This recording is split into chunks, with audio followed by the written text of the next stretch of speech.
উপস্থিত আছেন রফিকুল ইসলাম জগলু ভাই সিপিএ। উপস্থিত আছেন আজকের প্রধান অতিথি বাগেরহাট জেলা পুলিশ সুপার তৌহিদুল ইসলাম, এবং আছেন আমাদের বাগেরহাট জেলা বিএনপির আহ্বায়ক ইঞ্জিনিয়ার এটিএম আকরাম হোসেন তালিম সহ জেলা উপজেলা ইউনিয়নের সকল নেতৃবৃন্দ, ভাই বোনেরা এবং সমাজসেবক ভাই বোনেরা, আসসালামু আলাইকুম। সাংবাদিক ভাইয়েরা, আসসালামু আলাইকুম। আপনারা ইতিমধ্যে শুনেছেন লতিফ মাস্টার ফাউন্ডেশনের কার্যক্রম। একই কথা বারবার বলবো না, এটা একটা মহৎ উদ্যোগ। কিন্তু এই কাজগুলা বিগত 16 বছর আমরা করতে চাইলেও করতে পারি না। আপনারা জানেন যে স্বৈর শাসক ছিল, স্বৈর শাসকের সময় বিগত দিনে আমরা এক জায়গায় এ ধরনের কোনো অনুষ্ঠান করতে পারি না। কোনো দান বা সেবা করতে মানুষের কাছে যেতে পারিনি, গোপনে দিতে গেলেও বাধা পেতে হয়েছে।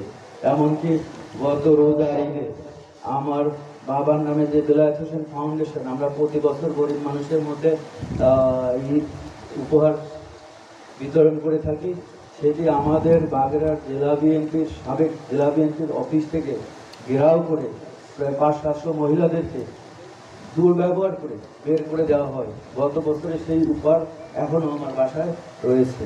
এরকম কোনো কার্যক্রম আমরা গত 16 বছরে করতে পারিনি। এই স্বৈর শাসকের বিদায় হয়েছে। আপনারা জানেন যে প্রায় 1000-এর উপরে ছাত্র জনতা প্রাণ দিয়েছে, শহীদ হয়েছে। এই শহীদের রক্তের বিনিময়ে আমরা স্বাধীনতা পেয়েছি। আজ আমরা স্বাধীন দেশে নতুনভাবে আবার দেশের জনগণের সেবা করার জন্য সুযোগ পেয়েছি। লতিফ মাস্টার, ওনার কথা ইতিমধ্যে আমাদের কমিশনার বলেছেন। ওনাকে আমিও অনেকবার ওনার সাথে আমার দেখা হয়েছে। উনি অত্যন্ত বন্ধুসুলভ ছিলেন, বিনয়ী ছিলেন, সৎ ছিলেন। আমরা সবাই ওনার আত্মার মাগফিরাত কামনা করি। আর আপনারা দেখেছেন যে সায়েন্স ইনস্টিটিউট শিক্ষায় জাতির মেরুদণ্ড, এই আমাদের গ্রামও কিন্তু এখানে পাশে মাত্র 2-3 কিলোমিটার বোধহয় হবে। আমার পাশের প্রতিষ্ঠান, এখানে আমরা একসাথে কাজ করব ইনশাল্লাহ। আমাদের বিশেষ করে নদীর এপারে আমাদের শিক্ষা ব্যবস্থার অনেক সমস্যা ছিল, রাস্তাঘাটের সমস্যা ছিল, বাগেরহাট যেতে হতো। এখন আপনারা জানেন যে আমার বাবার নামেও যে ফাউন্ডেশন আছে, বেলায়েত হোসেন ফাউন্ডেশন, আমরা ডেকরা বেলায়েত হোসেন কলেজ করেছি। আমরা কচুয়ায় কৃষি প্রযুক্তি বিশ্ববিদ্যালয় করার কথা ছিল, কিন্তু সেটা এখন একটি কারিগরি কলেজে পরিণত হয়েছে, কারণ গত আওয়ামী আমলে আমরা এর অনুমোদন পাইনি। একটি মাদ্রাসা আছে পশ্চিমবঙ্গে, বেলায়েত হোসেন মাদ্রাসা, আমরা পরিচালিত করছি। আর এখানে আমরা বেসরকারি আমার 2 ভাই আছে, আমরা মুখাইতে আছি। ইনশাল্লাহ আমাদের এই নদীর এপারে না, শুধু সারা বাগেরহাটে আমরা জনসেবামূলক কার্যক্রম করব।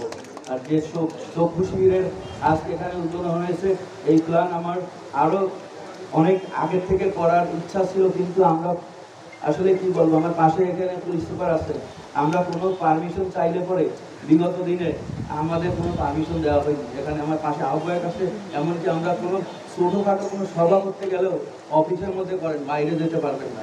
রাস্তায় আমরা 5 জন এক জায়গায় বসতে পারি। আল্লাহ রহমতে এই স্বৈর শাসকের বিদায় হয়েছে, আমরা এখন স্বাধীন। ইনশাল্লাহ আমাদের এই এলাকার বিশেষ করে যারা গরিব আছেন, যাদের সাহায্য প্রয়োজন আছে, আপনারা দেখেছেন যেখানে একটি বিশেষ করে বৃদ্ধাশ্রমও এখানে আসছে। আপনারা যারা দেখে এসছেন, আমি ঘুরে দেখে এসেছি, অত্যন্ত ভালো লাগছে যে এখানে একটি বৃদ্ধাশ্রম হয়েছে। আমার মনে হয় এটি বাগেরহাট জেলার প্রথম বৃদ্ধাশ্রম। আশা করি আগামীতে আরও বৃদ্ধাশ্রম হবে, যেখানে বা আমাদের যাদের থাকার বা খাওয়ার কোনো ব্যবস্থা নেই, তারা এখানে গিয়ে থাকতে পারবে, খাইতে পারবে বা নিশ্চিন্তে ঘুমাতে পারবে, যে আমরা 3 বেলা এখানে খেতে পারছি, অন্তত মরার আগে শান্তিভাবে মরতে পারবো। এরকম ব্যবস্থা করার জন্য আমি বিশেষ করে লতিফ মাস্টার ফাউন্ডেশনের যারা দায়িত্ব আছেন, বিশেষ করে সভাপতি এখানে আছেন আমাদের ফরিদুল ইসলাম বাবলু ভাই এবং রফিকুল ইসলাম জগলু ভাইকে আমার আন্তরিকভাবে ধন্যবাদ জানাচ্ছি, তারা এই প্রতিষ্ঠান করার জন্য। ইনশাল্লাহ এই এলাকার লোক এই প্রতিষ্ঠানের মাধ্যমে উপকৃত হবে।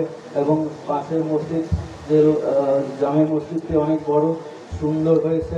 এটা আসলে এই গ্রামে এত বড় মসজিদ কোথায় এখানে আর নাই।